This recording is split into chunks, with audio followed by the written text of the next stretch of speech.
లోక్సభ ఎన్నికలు కొన్ని పార్టీలకి సవాల్గా మారినటువంటి నేపథ్యంలో బీఆర్ఎస్ పార్టీ ఇప్పటికే అధికారం కోల్పోయి ఇబ్బందులు ఉన్నటువంటి గులాబీ పార్టీ ఇప్పుడు రాష్ట్రంలో కనీస స్థానాలు గెలవాల్సిందే. ఎందుకంటే ఇప్పటికే వారు అసెంబ్లీలో ఓడిపోయాం, లోక్సభలో గెలవాలని చెప్పి అనేక ప్రయత్నాలు కూడా చేయడం జరుగుతుంది. ఈ ఏ విధంగా ఉండబోతుందంటారు సార్? ఎట్లా ఉంటే బెటర్ అంటారు?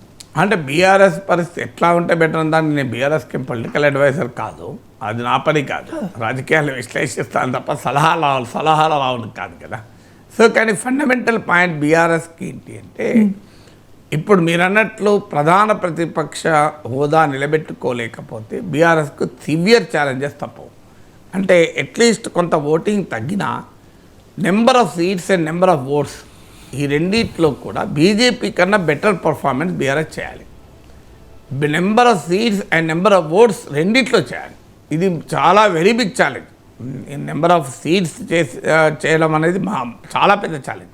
సో ఈ రెండు ఛాలెంజెస్ను అధిగమించకపోతే ఏమవుతుంది?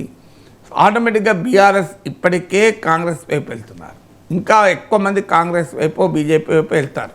కాంగ్రెస్లో స్కోప్ ఉండి అకామిడేషన్కి అవకాశం ఉంటే కాంగ్రెస్లో వెళ్తారు, లేదు అవకాశం లేదంటే బీజేపీ కూడా వెళ్తారు. ఎందుకంటే బీఆర్ఎస్ దెబ్బతినడం అంటే బీజేపీ బలపడడమే. అందువల్ల బీఆర్ఎస్ దెబ్బతింటే ఆటోమేటిక్గా బీజేపీ బలపడడమే వాళ్ళనే దెబ్బతింటుంది. సో అందువల్ల బీఆర్ఎస్కు అప్పుడు కాంగ్రెస్ పార్టీ నుంచే అటాక్ కాదు, బీజేపీ నుంచి పెద్ద ప్రమాదం ఏర్పడుతుంది. ఎందుకంటే ప్రిన్సిపల్ అపోజిషన్ స్పేస్ ఆక్రమించాలి. ప్రిన్సిపల్ అపోజిషన్ స్పేస్ ఆక్రమిస్తే ఏమవుతుందంటే ప్రభుత్వ వ్యతిరేక ఓటు ఆటోమేటిక్గా వస్తుంది. ఇప్పుడు మీరు హైవేకు రోడ్ బిజినెస్ నడుపుకుంటున్నారు అనుకోండి, వద్దన్నా ఇంత కొంత గిరాకీ వస్తుంది. మీరు అదే లోపల లేన్లో మీ దుకాణం ఉందనుకోండి, ప్రత్యేకంగా షాప్ ఉందని తెలిసి ఆ షాప్ మీద కాన్ఫిడెంట్ ఉంటేనే లోపలికి రావాలి. అదే నీకు మెయిన్ రోడ్ మీద ఉందనుకోండి, ఎవడో కూడా ఆగక తప్పదు, పోయేవాడు ఆగుతాడు, కొంటాడు. సో అందువల్ల మొదలు ప్రిన్సిపల్ అపోజిషన్ స్పేస్లోకి వస్తే బీఆర్ఎస్ సొంత బలంతో పాటు ప్రభుత్వ వ్యతిరేక ఓటు ఆటోమేటిక్ కలిసి వస్తుంది. అందువల్ల కాంగ్రెస్ పార్టీకి అది అనుభవం. మనకు కాంగ్రెస్ పార్టీ భారీగా దెబ్బతిన్న జిహెచ్ఎంసీ ఎన్నికల్లో 2 సీట్లు వచ్చాయి, హుజూరాబాద్లో 3,000 వచ్చాయి. హుజూర్ మీకు పెద్ద పెద్ద ప్రతిష్టాత్మకమైన మీకు హుజూర్ నగర్ సీట్లో ఓడిపోయారు, నాగార్జున సాగర్ సీట్లో ఓడిపోయారు, హేమా పోటీ చేసి కూడా. ఇదంతా జరిగిన మళ్ళీ అసెంబ్లీ ఎన్నికలకు వచ్చేవరకు అధికారం రాగలిగింది.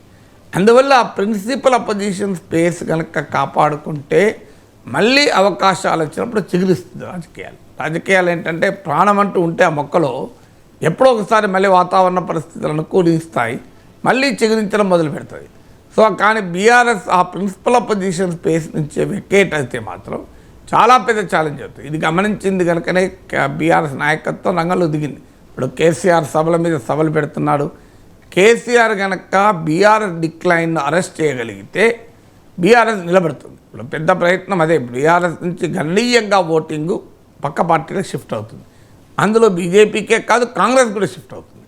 సో అందువల్ల బీఆర్ఎస్ నుంచి వస్తున్న ఈ మ్యాసివ్ డిక్లైన్ ఎన్నో ఆపగలగాలి. ఆపడానికే ఇప్పుడు కేసీఆర్ రంగంలో దిగారు. కేసీఆర్ కనుక ఈ డిక్లైన్ ఆపి కాంగ్రెస్కు నేనే మనగాన్ని, ఎప్పుడైనా కాంగ్రెస్ ప్రభుత్వాన్ని మేము ఎదుర్కోగలం అనే కాన్ఫిడెన్స్ బీఆర్ఎస్ కనుక క్రియేట్ చేయగలిగితే మేమే కాంగ్రెస్కు ప్రత్యామ్నాయం, ఆ ప్రయత్నమే ఇప్పుడు చేస్తున్నారు. మళ్ళీ మనమే అధికారంలోకి వస్తాం.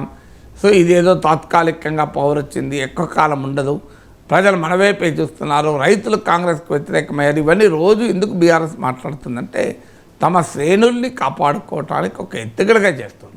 సో అందువల్ల బీఆర్ఎస్ రివైవ్ కావాలి, బీఆర్ఎస్ నిలబడాలి అనేటువంటి ప్రయత్నం చాలా గట్టిగా జరుగుతుంది.